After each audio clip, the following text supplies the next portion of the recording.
Hi guys, Dan here. Just a very quick one. This episode was recorded a couple of weeks ago when we were in the same room to do the statics, which if you're interested, those are now available on iTunes with decent audio quality, or you can watch the original stream with extra bits at the front and tail end with less good sound quality. So check out the channel for that. This episode was supposed to go up that week, basically, and I just got super busy, chaos at work, and then, the news dropped related to Steven Universe. Obviously, some movie news about the fact that it's going to be a musical. Chance the Rapper is involved in the music, and Amy Mann, and some other stuff. So we were going to bank this episode and release it at a later time, and then be on it with the news for once, and have an episode just a couple of days after the announcement discussing it. But because of chaos at work, we could not record it, and I then was so busy that I couldn't even edit the banker one to put out. So we're finally back. Sorry for the wait. This week's episode is the episode we recorded a couple of weeks ago prior to the movie announcement. That's important because we talk a bit in this episode about Amy Mann and our sadness at her lack of involvement in the show since the first Opal episode, because this is the next logical revisit was Giant Woman.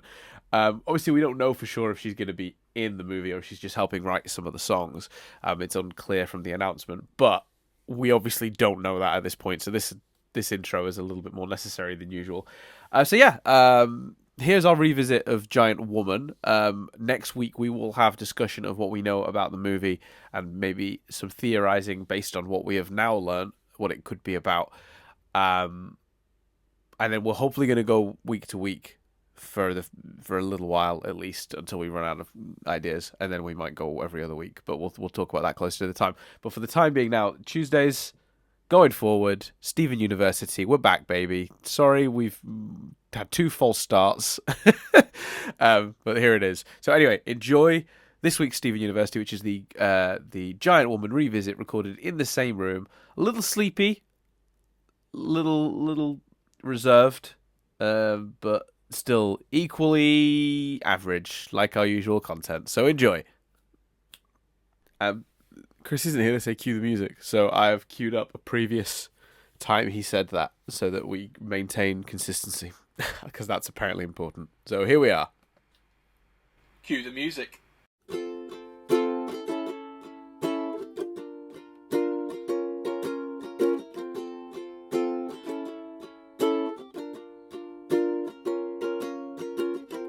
Hello and welcome to Steven University. Chris is looking me directly in the eyes because this is one of those rare occasions which we're recording in the same room. Yeah, I think out of all the podcasts, Steven University is probably the one we've done least. Only 2, maybe 3. Yeah. Oh no, there was the Tired Quadrilogy. Oh God, did we do that? What was We watched 4 whole episodes of Steven Universe, really tired, and recorded a podcast after each one. Jeez. And we kept going. They weren't of high quality. We kept going, oh, we're really tired. Yeah. Let's stop doing this. One more. And then we watched another episode and did another podcast. Then watched another, and we did 4 of them in the end. Well, I don't know what we were thinking. Well, this is hopefully higher quality than that. I know what we were thinking. Just plough through. Yeah, we had to record for because at that point we were doing 2 a week. So yeah. That 4 recordings was like 2 weeks worth of recordings in one afternoon. I'm going to nudge that down. Anyway, yeah. Oh yeah, I don't know what mine. It's fine. We'll figure it out. You'll work it out in the edit. Figure it out in post. So the reason we're in the same room is we just recorded the statics. YouTube.com/nothing but static. If you want to watch that live stream. Yeah, we did a live stream. Madness. 3 hours, 42 minutes. Of chaos. Chaos. That's a chaos. I hit myself in the eye. Dan performed one of the strangest things I've ever seen. Performed a diss track on himself. Yep, that happened. We gave out some awards. Yeah. It was good lyrically. It was your rhymes were on point, but you were very harsh on yourself, Dan, in my humble opinion. Yeah. We gave out an award. Someone in the comments said I needed a hug. Yeah, exactly. We gave out an award for best animated show. So, hint. Who knows what that would have gone to? And I wore a relevant T-shirt. Yeah, Dan wore a relevant T-shirt. So you can look at that. Yeah. By going to youtube.com/nothingbutstatic UK, or you can go over to the Nothing But Static iTunes feed and listen to the podcast. It's worth noting that the YouTube version has Slightly worse sound quality, but there's more of it because you've got we went live before we started recording the podcast, and then when we ended the podcast, we stayed live for another 5-10 minutes answering questions and dicking about in general. So and those 15 minutes are quality entertainment. yes, Yeah. It's if you prefer to if you're tempted to watch it, go to YouTube. If you're only going to listen to it, then check out the iTunes stream, because the iTunes one is the recording we did on our microphones, whereas the YouTube one is the recording from the soundboard on Dan's phone. So it's listenable, but it depends what you're after. yeah, it does. But it's a good show. We debate TV. We sing a song, which is pretty good. Yeah. Yeah. Chris thinks it'll be a hit. Should we get into this then? So this is, welcome, obviously it's Stephen University. This is a revisit because we didn't have time to prep anything because we're doing the statics at the moment. We want to keep Stephen University going, but it's a little tricky plus, to... we haven't done a revisit in a long time as well, though. It's not actually been that long. I looked not? today. No. I mean, long in time, not very long in terms of the episode number, though. It was only right. like 5 or 6 episodes back we Okay, did a fair revisit. enough. So, because we had so many gaps because of Change Your Mind happening and stuff, we Yeah, didn't do one in a little while. But yeah, it seemed like this was a nice, easy thing to do. And even more ideally, we recorded the statics Friday night. This is now Saturday morning. So this is kind of like we got to sit in our pajamas and watch Steven Universe while eating breakfast on a Saturday morning. And the idea of a Saturday morning cartoon is such Saturday morning cartoon. Although I never did that. You didn't do that? I did. I mean, that's where my cold heart for animation comes from, I guess. I didn't really have that. Yeah. The only cartoons I really watched as a kid, well, like young, I remember a bit of Tom and Jerry. I remember the Flintstones. I remember loving Top Cat, the Indisputable. Yeah. Or Indestructible, whichever he is. And the I think Flintstones was a big one. Flintstones was like, I think Flintstones was the last thing. It makes so much sense you like Flintstones.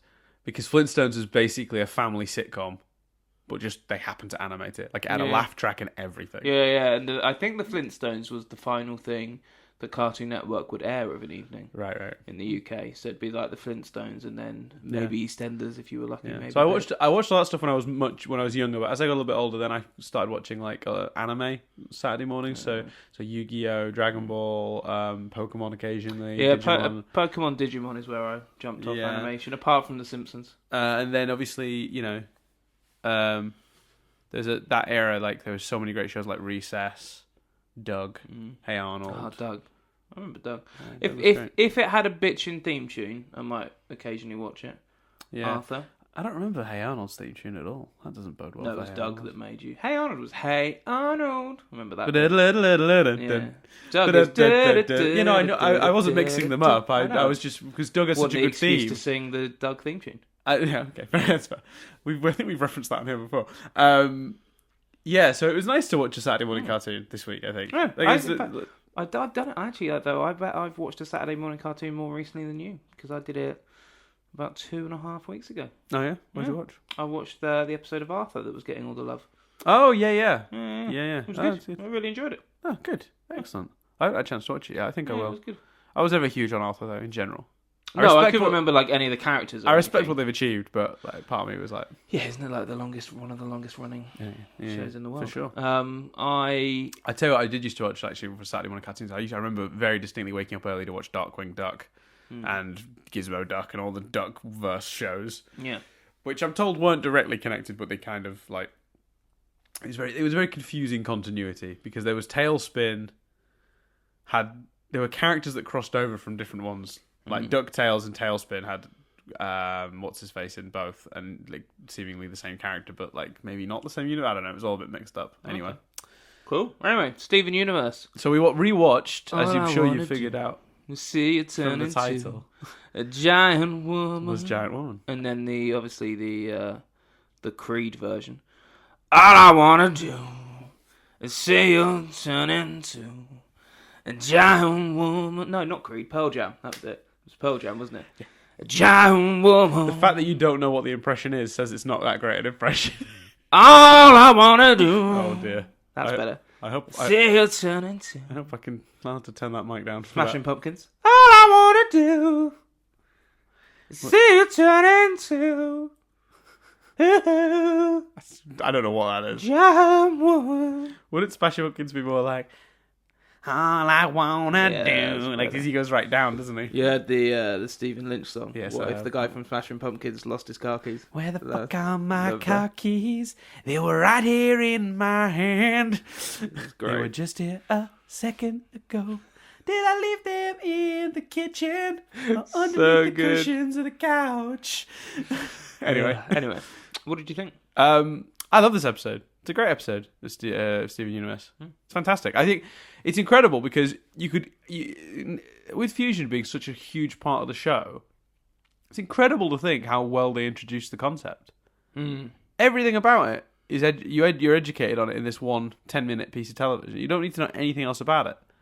It's incredible, and they do it through the story. They don't do it through sitting Steven down. And there's a moment where they briefly do a little demonstration where Pearl sort of, makes the sand sort of make two figures, then shows them fusing, and there's like a sentence or two there. But most of the stuff we learn about how fusion works in this episode, we learn through contextual, like what actually happens. And I think one of the most valuable lessons about this is that what the story teaches us is that they need to be sort of on the same page to be able to fuse. It can't happen when you're at odds with each other. It has to be about being at one, and being at peace with each other, and being on the sort of, there's a togetherness that needs to happen before you can do that. And it's demonstrated in two ways. It's demonstrated first by the fusion not working while they're still bickering, and then as soon as they realize that they don't have the beetle, they defuse instantly. Yeah. Because it's like, oh no, we didn't get it, and it's like they're two minds going different ways, and it separates them. So you learn very quickly how fusion is a delicate balance between two humans, and it sort of teaches you that a fusion. You realize a fusion is their relationship represented in a being, and that's a lot of information to get across in a 10-minute episode. That's pretty, but also a 10-minute episode that I was what took me aback was I don't know why I said it like that, was the fact that the episode does so much other stuff. Like, it's got the checkers gag at the beginning, it's got a lot of good jokes in it, it's got Stephen Jr. It's just got loads of stuff. The Heaven and Earth Beatles, which obviously came back recently. As always, for 11 minutes, it's a incredible achievement. And it also, with the fusion stuff, I love that they, as you said, they play it just right. They're not like, oh, maybe someone else is a fusion, but like all the keys are there. The only sort of bit where they do that is at the very end, where he's like, Steven's like, I can do that. But yeah, I've thoroughly enjoyed myself. Yeah, I think if to sort of break it down, I guess for a quick little recap, that for those who don't remember, I'd be surprised if you didn't. The plot of the episode is that there's a Heaven and Earth Beetle they need to fetch. Amethyst and Pearl aren't quite on the same page. Garnet is the only one who can go get the Earth Beetle, so they're sent to get the Heaven Beetle as a team. And her only advice to Steven is to keep the harmony, which is obviously this is her future vision kicking in. I think there have been times we've gone, is it future vision? Is it coincidence? This one was future vision. Oh, she did that heavily implied that she knew exactly. I mean, that's such a specific thing to say. Keep the harmony. She knew. She exactly knew. And I think that. So then they go off. They're trying to make their way up to the spire in which the Heaven Beetle is kept, or lives, I should say. And they're bickering the whole way about the way to do things. Steven wants them to fuse. That's all he wants. He sings a lovely song, Giant Woman. All I wanna do, which sounds like that. See you turn into a giant woman. Giant woman. Anyway, so then they don't fuse. They get there. The Heaven Beetle is gone, but there's a giant bird thing attacking them. They try to fuse to defeat the bird. Doesn't really work. And then Steven gets eaten by the bird. Inside the bird, he finds the Heaven Beetle himself with Steven Jr., the goat friend he's made along the way. And they fuse Opal. They put aside their differences basically for the good of Steven, and form Opal, who is a complete badass, voiced by I think Amy Mann, and destroys the bird creatures, which are I presume corrupted gems. And the three of them return to the temple, and Garnet congratulates Steven on not only retrieving the beetle, but helping his teammates fuse. And then we end on the moment of Steven going like, I can do that too. There is a lot in it. It's dense. Yeah, I mean, that recap almost took as long as 11 minutes. That's crazy. Like, that's how much it crams in. Yeah. That's not a criticism. Yeah. Chris is giving me a look with his eyes right now that says, I'm not. That's keep it that's tight. not a criticism. Keep it loose, mate. I got me asked. Stretch this shit out. No, I'm joking. Jesus. I'm joking. I am joking. Yeah. So I think the most impressive element for me coming back to it was like how much they got in, especially because let's just look at the heaven and earth beetle element for a second. We talked about this. I raised this afterwards. I don't want Dan to take credit for my point. Bizarre, a different type of corrupted gem. It would seem one that makes a little bed for itself and has forms like a little home and stuff. Like that was odd. Like on reflection, because we know as Dan pointed out, we see the heaven and earth beetle in Change Your Mind, so we know they are corrupted gems. Mm-hmm. But I just like that it was just this cute little thing that was just like setting up a little home. Like, yeah, I agree, and I did find them strange because to me the bird thing that attacks them is clearly a corrupted gem. That fits the behavior we've seen from every other corrupted gem. But the heaven and earth beetle, like the fact that they seem to have been also corrupted gems or gems in some form is strange. They seem like a mystical thing related to Earth, heaven and Earth. Like they seem like they're a thing that's either always been there or a gem thing that got put there during the invasion. But no, they're not sort of separate beings. They are also gems because obviously in Change Your Mind we see them put into the water and they come out as. But it's not. That's not at all implied in this episode. So if they are corrupted gems, they're corrupted in a very different way to the others, it seems. Maybe that's something about the type of gem they were, maybe? And if Garnet and that's the thing is, if Garnet knew where they were, why were they suddenly going to fetch them now and for what purpose? Just to bubble them? They seemed quite peaceful and happy where they were. Yeah, it's very bizarre, that whole thing. Because how did they... Because also, am I right in saying they shatter the bird corrupted gem? No, they I think it gets poofed. I think the little birds that come off it get shattered, but I don't think they're. We've seen this in the past where a corrupted gem can create sort of smaller copies of itself that go after them. But I've got this clip up here. Let's have a quick look at what happens. So yeah, it's the copies that get shattered. The big one, I don't know what happens to the big one. Well, the big one turns into all the little ones. Oh, well, so those little ones are the big one. I guess that's a poofing of a sort then. But where does the gem go? Yeah, that's what I mean. That's what I'm saying. This is like early show when they hadn't quite, like, I don't think the rules were as established. No. I'm trying to see the moment when it turns into the... Yeah, there it is. So yeah, that's it turning into all the little ones. No, that's Opal coming out and getting them out. Ah. See, that's it. Well, that's it turning into. Oh, it's gem shards. Now that's interesting. So Opal reaches in and pulls Steven out, and Steven Jr. the goat, and then it separates into see all these little shards that then each turn into their own bird. But when you look at the inside, what's in the wall? Oh, all the shards, gems. So it's a bit like the cluster, I guess. Yeah. It's like it's almost like a fusion. That's fascinating. And then obviously they shoot the arrow into them, and they sort of it just looks like poofing of a sort, but yeah, it's mass poofing, isn't it? Because when they poof, they do there's like a cloud of smoke. But you get dozens of them poofing, but then where do the gems go? They'll just fall down into that chasm. And if they're shards, do they need to get poofed? I don't know. Yeah. Oh, it's a bit mixed up there, isn't it? Not as consistent as the show tends to be. To be honest. Well, it is only episode 11 or whatever it is. 12. Yeah. Oh, there you go. But yeah, who built the spire with the little house for the little beetle at the top? Don't know. It's a bit unclear. It's just such a cute little house. It's got a fucking fan ceiling. Yeah. Oh, it's got a ceiling. Yeah, it's got a ceiling fan and an alarm clock, a little TV, and some bongos, and some little mini books. Why do they feel the need to poof this beetle? Yeah, why does it get? Why do they bubble the beetle? What's the benefit? It seemed quite happy living in its little house. Why does it need a ceiling fan? I don't know. Oh, well, who knows? So yeah, there are questions. Yeah, I mean maybe it's not as neaten. Yeah, I think there's just stuff to theorize on, but that's crazy. Yeah, but the creators are probably like, well, we didn't think anyone would talk about it for 45 minutes. You think this is going 45 minutes? Nah, I don't know. So yeah, I think it's a really important episode.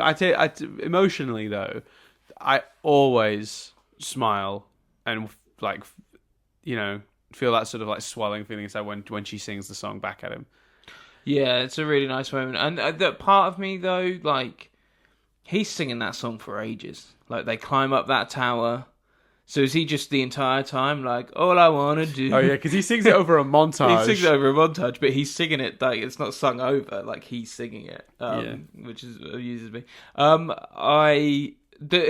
well as them singing it back to him, also their look between each other when he starts singing it. Yeah, Look of upset or like, oh, Stephen really wants this. You can tell that he is the thing, and fear for his safety is the thing that will pull them together. Yeah, because what I like about the montage is it's just several sequences. It's a whole sequence of just them not getting on and winding each other up. And like Nadia's favorite part of this whole episode is the face that Pearl pulls when she kicks the dirt back at Amethyst. She kicks the dirt back, and she's got this. I've just pulled it up for Chris to see. It's this sort of like smug, like, I'm sorry, but not really. Whoops. It's like, it's a great expression. It's about 4 minutes and 20 in if anyone wants to have a look at it. And that freeze frame is basically Nadia's spirit animal. It's just fantastic. It's great. So like, I think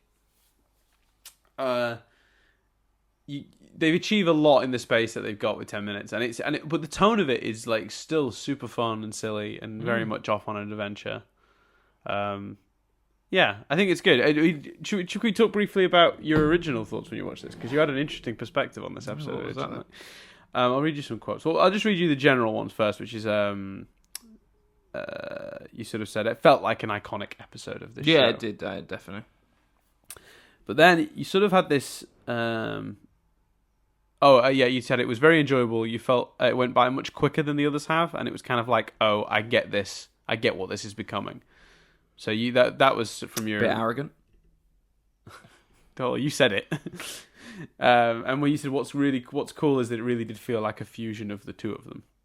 Yeah, I still think that's one of Opal's best achievements. Potentially to some degree, Opal probably might be one of my favorite fusions. Also, despite her not really appearing again, Opal is one of my favorite fusions. And I think design-wise, it's you can make out the elements of all the others in all the others, but I think it's potentially the truest combination fusion. Like, truly feels like the two of them. It's one of the best designs, I think, fusion-wise. Yeah, I agree. And the weapon thing, it started the trend of the weapons fusing.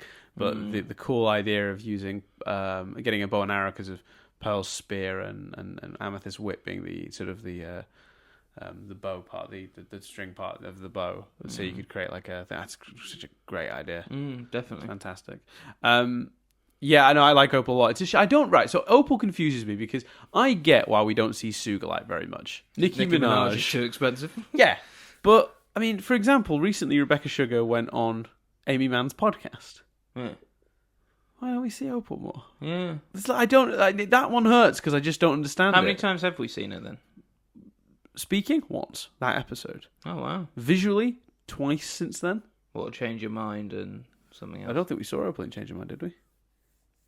Oh no, we wouldn't have done because it was Stephen fusing with them. Yeah.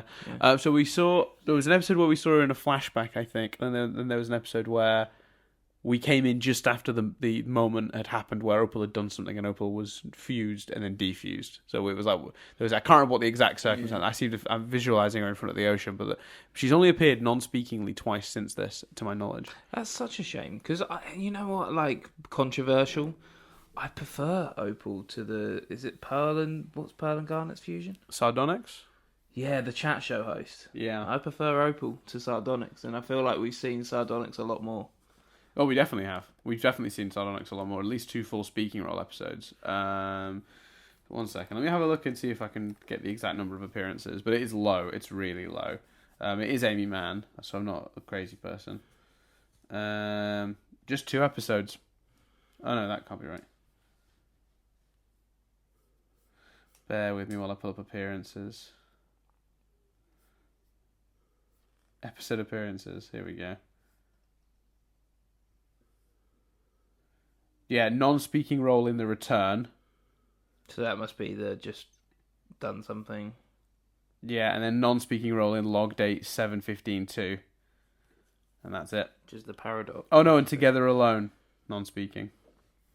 So 1, 2, 3, and then the debut. So that is bizarre. 3 That's non-speaking really odd. appearances since the Such a shame, because honestly, it's appearance. one of the most... Pearl and Amethyst is one of the most fascinating relationships on the show as well. Because they are the most disparate two characters. Yeah, and they're the most... I feel like Pearl and Garnet, Amethyst and Garnet, I feel like we probably... Some of the more interesting elements of their relationships are what happened in the past. Whereas Pearl and Amethyst, it seems that they've never kind of gotten over issues they might have always had. So it's worth exploring that as much as possible. And I think there are a lot of people that theorise that Amethyst always had a bit of a crush on Greg. And if that was true... Yeah, I've never got that vibe personally. There have been hints like them sitting and watching Little Butler together and like her liking his... We just sat and watched cartoons together, mate. We did. I view Greg and Amethyst completely as a I'm not putting a horse in that race at all. Either way, actually, I don't think necessarily either are wrong or right. I've not quite decided my opinion on that. But there's definitely sitting on the fence. I am sitting on the fence on that one. I'll continue to sit on the fence on that one for a little while. I'm still mulling it because I saw it. I recently actually saw an article about that and whether that's a thing or not somewhere, or did I say an article, probably like a blog post or something. I don't think it was in the Guardian. No, BBC headline. And it was a really interesting way to look at it because I actually kind of like the idea because I think it would actually give Pearl and Amethyst more common ground than they've previously had because they both had unrequited, feelings for two people who ended up together themselves. Pearl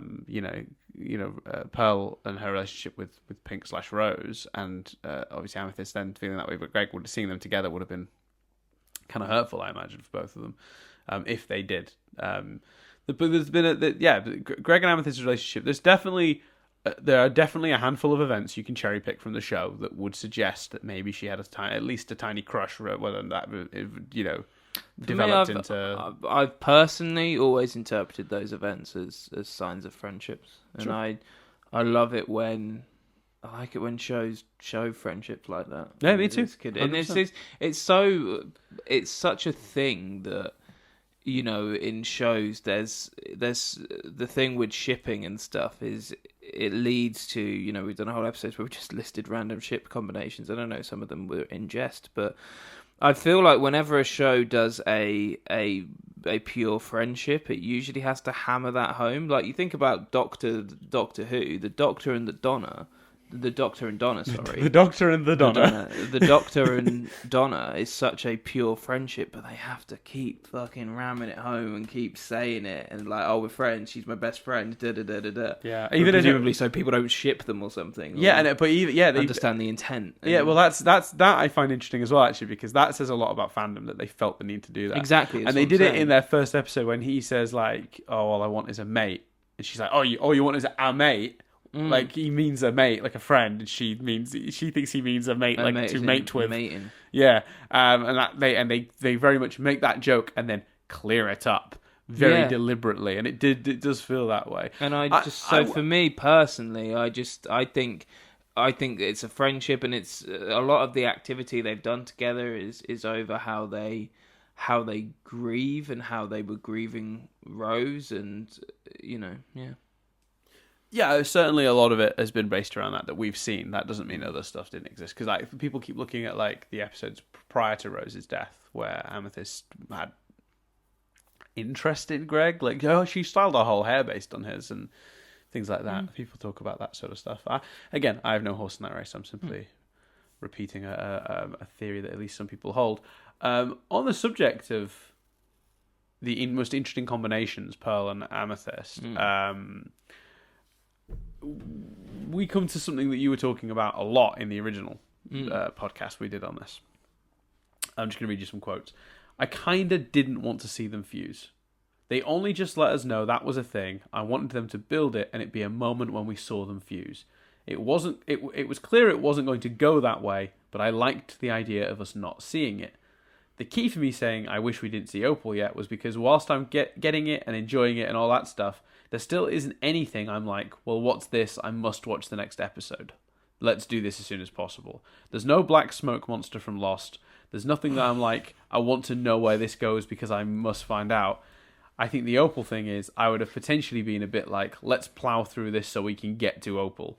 And then I said, do you not think that the other fusions are... Because the end of this episode ends, obviously, with Steven saying, I can do this, which then opens the whole thing of any combination of gems can do this. I said, do you not think that they got to have their cake and eat it too here? Because we get Opal this episode, but there's still this wide world of fusions. And your genuine response to that, which I think this is really interesting... No, because Garnet's character is very much the leader and very much like almost robotic in nature. She wouldn't disagree with anyone as much as Pearl and Amethyst disagree with each other. So that's what makes watching their fusion interesting. And with Steven fusing, I sort of go, well, that's going to take him ages to learn. Seeing it was really cool and awesome. I did enjoy the episode, but I think they made the right decision to show it. But in terms of my enjoyment and my overall watching experience of the show, with the exception of maybe the dad stuff and what happened with his mum and why he's part gem, part human, there's nothing that's necessarily making me go, quick, put on the next episode. I want to find out X, Y, and Z. Very eloquent. Yes, Chris. Sounds like an intelligent guy. Yeah, he does. Yeah. I think that's a really interesting counter argument. Do you still? Okay. Well, question one is: do you still feel that way?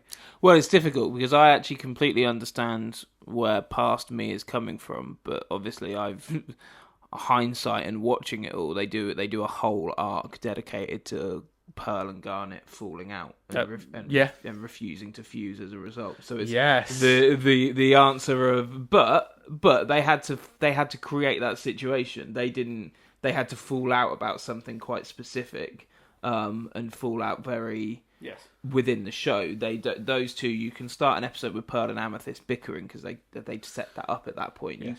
You had to build to Pearl and Garnet. So because Pearl and Garnet seem on the same page, so you need a story reason to make them not on the same page. Whereas Amethyst and Pearl just are disparate characters that you could just start with them bickering and we wouldn't need to create a story reason for it. That would be their natural state of being. So I think what was said makes a lot of sense. I think, to be honest with you, even watching this, even though I know where it goes, when he's like, I can do that, it's so...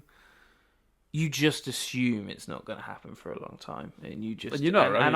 And even they don't even specifically. I think hinting... doing something that makes the audience specifically, because as much as you're right, opens up the option of all gems being able to do this. You have to work a bit to get there. They don't in episode hint that there could be a Garnet and Amethyst combination. There could be a Pearl and Garnet combination. So I think that's true. Yeah, and it does take them a long time to get to Smoky Quartz, because Smoky Quartz doesn't show up until... I'm just double checking. Season 4, isn't it? Yeah, I'm just checking that now. Let me guess exactly. Season 4, episode 11. Season 3, episode 23. Well, that was close, wasn't it? Yeah, overall episode number 101. What was the season? 101. So this is episode 12. Episode 101, we finally see Steven fuse. So you weren't wrong to say that's going to take ages. Like 90 odd episodes. No, that's not right, because he fuse with Connie before he fuses with Amethyst. Oh, of course. So therefore we see him fuse. How did I just forget Stevani? We see him fuse earlier than that. Much. What's Together Alone, right? Yeah. Or is it Alone Together? And because there's two, isn't there? Alone Together, Steven Universe is season 1, episode 37. So we see him fuse quite. Even that's a bizarre. Like, I didn't feel it at the time, but I don't think I'd have guessed that we see him fuse with a person before we see him fuse with a gem. Yeah, I think they were clever to hold that back. Yeah, I do. Smoky Quartz was a big moment. Yeah, and then we just got all the rest of them shoved into one episode. Just got all the rest of them in one episode. But there we go. Yeah, it was great to see them though. I mean, so knowing now how important fusion becomes to the lore of the show, I think does that make you appreciate this episode more? I think I appreciated it a fair amount at the time. Yeah, I No, think no, you did. because You did. I said it felt like an iconic episode. Yeah, I think what's funny is I love the fact that they don't try and hint too much at Garnet, which is one of the biggest elements of fusion of this show, and we don't Yeah. get any hints of that, and that's really No, cool. but we do later in to get in together alone. Oh, sorry, alone together. Yeah, because she's so happy at Stephen and Connie. Yeah, and that's when you actually put it together, if memory serves. I can't. I don't. I didn't put that together on air. I put it maybe I put it together walking home, and then told you my theory at the beginning of an episode. It was that episode alone together. Yeah, but you said that as if I put it together on the podcast. Oh no, I meant you're watching that episode. You put it together essentially. It was watching alone together that gave you the information that you used to put it together. Yeah, possibly. Yeah, I can't remember. Because I specifically remember you were watching it at work and you had to watch it twice because you started watching it and Garnet's reaction didn't stick out to you, but then you had to watch it again because when you were watching it at work, you get getting distracted, so you gave up and were going to watch it later that evening, and then you watched it later that evening. I'm just remembering from when you said on the podcast, it was through watching it the second time that you were paying not more attention, but you were picking up on more detail because obviously a second viewing you usually do, and that's when you clocked Garnet, and that's when you proposed your big theory. Yeah, I just remember all of that's probably true. I just remember the specific moment of walking along the canal and stopping and thinking, "Oh shit, it's sheer fusion." Yeah. But probably from all of what you've just said. But Yeah. I think genuinely I think that's clever though, because you don't want to tip your hand too soon. Yeah, I think it's brilliant. Yeah, I think it's very commendable To do a fusion episode and not make it basically make Garnet non-existent in the episode. Yeah, which in itself is a big fucking hint. Yeah, true. Yeah, but I think as well. But just on the note of Garnet, there's a great joke we didn't reference when we did this the first time. He's like, "Did you get me anything?" She's like, "Yeah, I got you this rock." And she gives him a rock. There's a lot of Little jokes. that humour in there. Yeah. Yeah. Yeah. I mean, I'm trying to think if there's anything else we need to hit on. So would you say that you disagree with you now? Do you would you have handled it differently? Because you kind of felt like in the flow of the whole show, you didn't want to see Opal yet. You thought that would have been a hook. I did think, even as we were watching it this time, I remembered myself thinking that, and it's difficult because how do you do that? You can't, in the middle of a battle, have them go, "Oh, we confused," and Steven's like, "Huh? What's that about?" So I don't know if you could do it that way, because it's weird to give someone that information and not show it. Yeah. And also, I don't think the story would have played out quite as neatly as it did otherwise. No, not at all. No, it plays out really neatly. It is a bit like, come on, we all know where this is going. It's a bit, it's the coincidence because essentially because they do it. I think the thing is they don't find a brilliantly natural way for the conversation on the beach to happen. Amethyst is just like, "See, this is why we don't form Opal anymore." And Steven's like, "Who's Opal?" Yeah. And then there's an adventure where they have to form Opal. Do you know what I mean? I think that's it. If either they decided to form Opal when they didn't necessarily need to please Stephen, or the Opal conversation happened more naturally, or happened just before they. Do you see what I mean? I think that's the jarring element of it. It is all a bit like, oh, yeah, oh. I don't know how else you do it though, because no, absolutely. Otherwise, it would have just been an episode about those two not. I suppose you could have done it like a surprise. So it wasn't so much that. So actually, you don't get the song. No, you don't get the song. But maybe the idea, maybe a slightly better way to do it, maybe, and I'm only saying maybe because I don't know for sure, because I don't think you'd been able to introduce all the concepts properly this way. But if they were just bickering and Garnet was like, keep the harmony, because that was her tip to get Stephen to get them to stop fighting, because then she knew that would save them later on. Maybe, but and so then the whole episode, they're bickering, Stephen's trying to solve it, and you don't have him eaten and have them fuse to save him. But you have him say something that makes them work together. like that moment when they fall off the thing in this and they work together to save him. And he literally says, "You guys when you work together, you're so good." have him convince them. Have Steven do what he's done the whole show, which is change people's minds. Convince people of other things. And like have him convince them that they work better together. That it's better for them to be on the same page. Not with the goal of seeing a giant woman, but just because he wants his friends to get on. And then when they fuse, they go back, and Garnet's like, "You helped your teammates fuse," and he's like, "I didn't know we could do that." She's like, "Yeah, that's a thing we can do, but it wouldn't have happened if you hadn't helped them." Yeah, it's good. That could have been. And I know my comments got us here, but I don't know if that's better because so much of the charm of this episode is Steven's excitement. Yes. And desire to see them, and the song, and the constantly trying to make them do it deliberately. Yes. And I think... my favourite example, which is when the goat shows up, he's like, "Oh no, it's a goat, we're going to have to fuse to fight it off." Because you know what it is, when those hands start appearing, and you see them fused, all you feel the same as an audience member as Steven, which is triumph and joy at seeing it. If we didn't have any of that information, and it's a surprise, you'd feel confusion. And you'd be like, "What the fuck's going on here?" And that the triumph of the moment is better than that would be for me. So no, I think the way they did it is the right thing. Mm-hmm. I also and that moment of "Do you know me?" and her singing the song back in it wouldn't have happened. And that's still just shivers. Like it's incredible every time, and it's. I don't know how it works, but it works. Like that scene is the most powerful part of this whole episode for me every time, and it's never lost that luster. As soon as she starts singing it back at him, I'm just like, oh, it just does. It just gets you. It gets you right there, Chris. No, not me so much. It's a nice moment. Cold-hearted. It's a nice moment. I'm just not, Stick your hate mail in the comments below. I'm not tearing up like you are.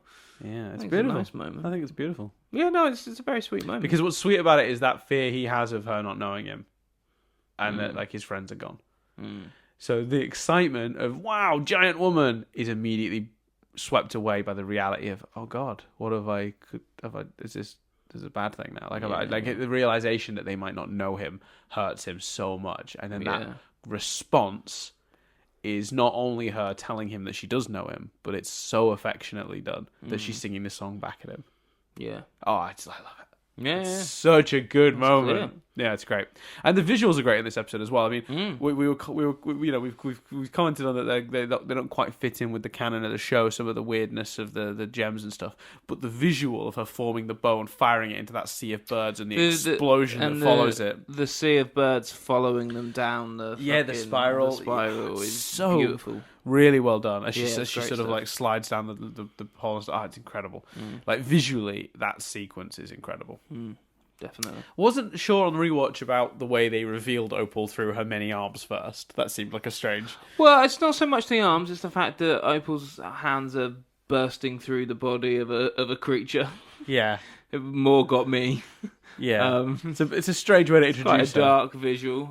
It's cool, but yeah, and certainly both surprising and not surprising all at once. Because as you said, it's kind of telegraphed all episode that they're going to do it. There isn't any triv that wasn't there the first time, sadly. The only thing I saw, well, let me see if I can bring it back up, was that it's shown that Pearl has samokinesis, which is the ability to manipulate. Excuse me, that's burped. That's grim. The ability to manipulate sand. Does that ever come back? No. Yeah. See, she could have just done that with Yep. She can form shadowy multiple pearl creatures, can't she? Yeah, she can do hollow pearls and stuff. She could have demonstrated it that way. Why do it in the sand? And also for a gem that lives on a beach, you think she'd use that skill more often. Exactly. That's a really good point. It's a weird thread that just got dropped, isn't it? Yeah. Garnet uses her lava goggles, which appear again in the Love Letters episode with Jamie. And in this episode, she says she can swim in lava, and she's the only one that can, which is obviously matches what we learn about Ruby and Keystone Motel, that she sort of seems to have heat-based powers.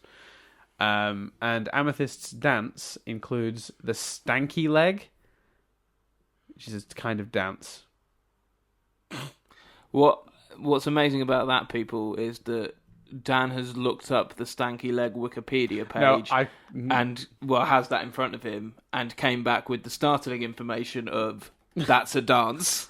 Well, I was hoping to have... Worth the research that was done. I was hoping... Well, I didn't do the research because thankfully on the Steven Universe subreddit, the wiki page, it had the link straight to it. I'm pulling up what the stanky leg is. Oh, yeah. I recognise that dance. I don't, but I'm going to be honest, and this may surprise people. I'm not a dancer. No. I recognise it mostly probably from what Amethyst did. But yeah, on the Steven Universe Wikia, when you click, Stanky Leg's a link. Okay. That takes you through to the Wikipedia page for Stanky Leg. Cool. So there you go. Yeah, I think we've covered it. Yeah. Best character, Steven Jr.? The Steven Jr. plot was good. I enjoyed the goat didn't actually die. Who knows what happened to the goat beyond that? Because it's funny, because fairly in Steven's character to bring the goat back with him. Yeah. But obviously he doesn't. The goat's just still... I think Steven Jr. appears again, you know. I Does he? don't think that's his only episode. Steven Jr. debut episode. Here you go. I bet he has more appearances than fucking Opal. Does he? He's Dan's looking up. Yeah, in season 1 he appears again in Warp Tour.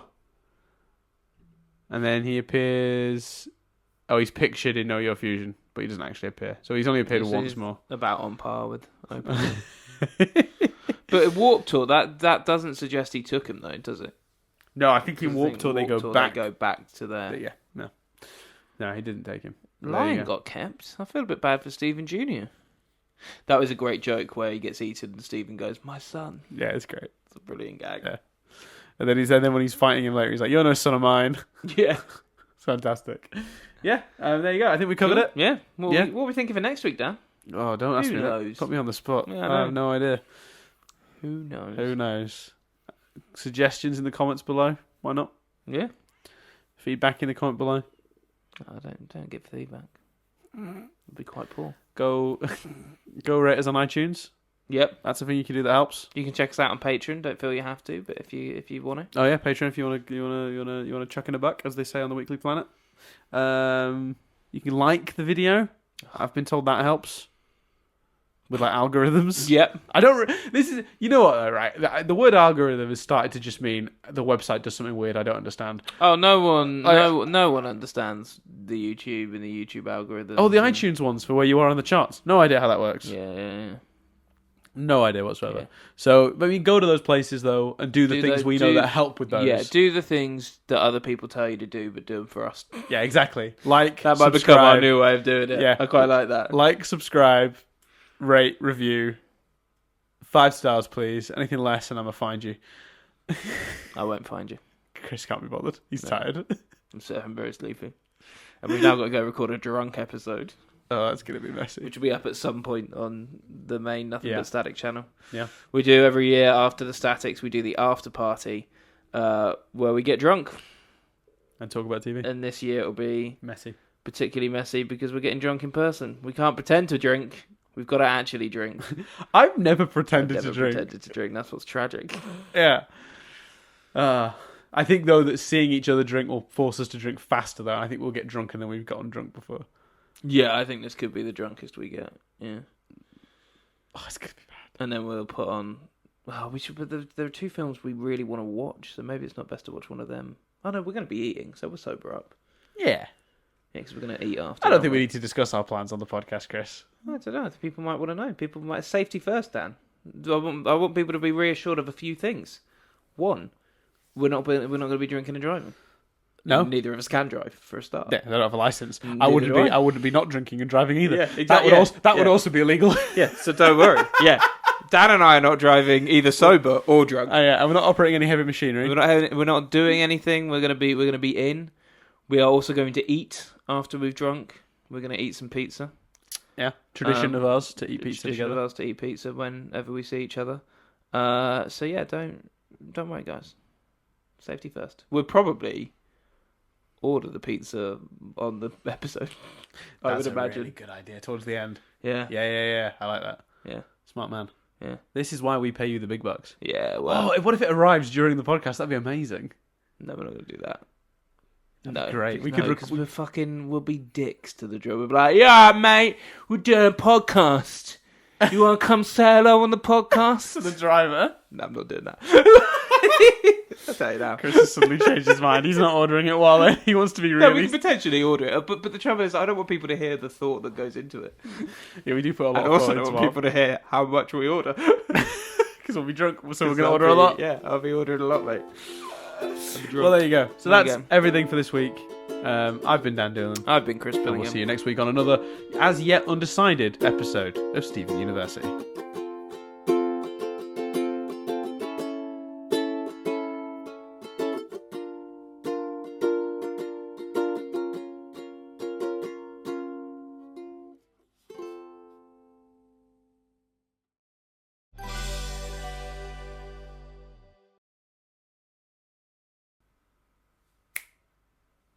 Chris just clicked and pointed at his mic like a dickhead.